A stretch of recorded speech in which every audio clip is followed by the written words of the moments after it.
নমস্কার, কেমন আছেন সবাই? টুম্পাস চ্যানেলে আপনাদের সবাইকে স্বাগতম।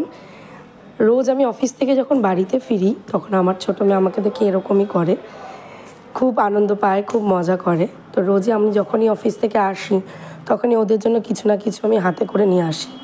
তো আজকে এসে দেখছি ঘরটার অবস্থা একদম পুরো মনে যেন ঝড় উঠেছে ঘরের মধ্যে। সারাদিন বাড়িতে ছিল, এইসব করেছে। তা আমি জিজ্ঞাসা করছি এগুলো কে করেছে, তো তাড়াতাড়ি করে আবার লাইট জ্বালাচ্ছে ঘরে, দেখাচ্ছে। এবার আমি ওকে বারবার জিজ্ঞাসা করছি এটা কে করেছে, ঘরের মাঝখানে এরকম নোংরা।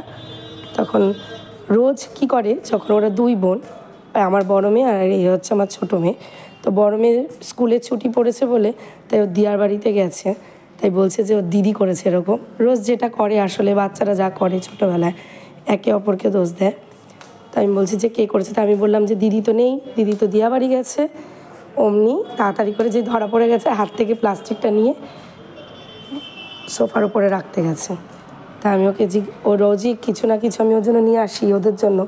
তা যেই প্লাস্টিকটা দেখেছে প্রথমে ওদের খুব আনন্দ হয়েছে, তারপর যেই দেখেছে যে প্লাস্টিকটার মধ্যে ওদের কোনো জিনিস নেই, তো এটা রেখে দিয়ে চলে আসছে।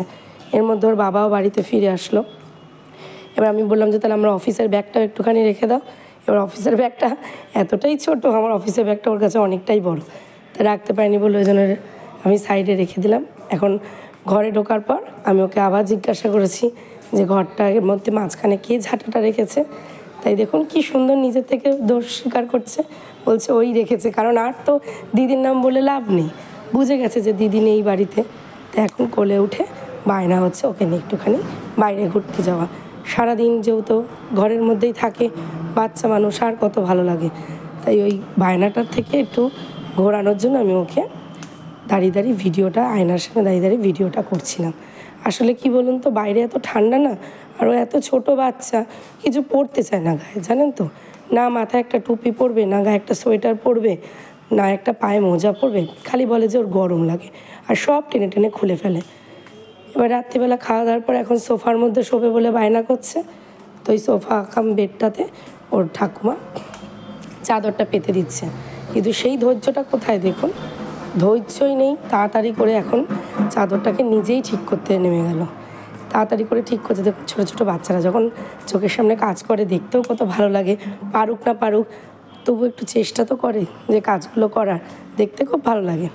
বড় হলে কিন্তু আর করবে না, ছোটো বলেই তাই করছে। এখন এখানে বসে বসে এখন আমার দিকে তাকিয়ে আছে কখন আমি আসবো, তারপর আমার সাথে একটু খেলবে। এবার হঠাৎ করে ওর নজর পড়লো হচ্ছে 25শে ডিসেম্বরে ওদেরকে আমি দুটো সান্টা ক্লজ কিনে দিয়েছিলাম, ছোটো ছোটোই কিনে দিয়েছি। যতবারই যাই পুতুল কিনে দিই না কেন, অফিস থেকে আসার সময় যদি কোনো নিত্য নতুন খেলনা বা কোনো পুতুল নিয়ে আসি, দেখি 2 মিনিট, সেটা 2 মিনিট পরে যেই কে সেই ভেঙে চলে সব একাকার।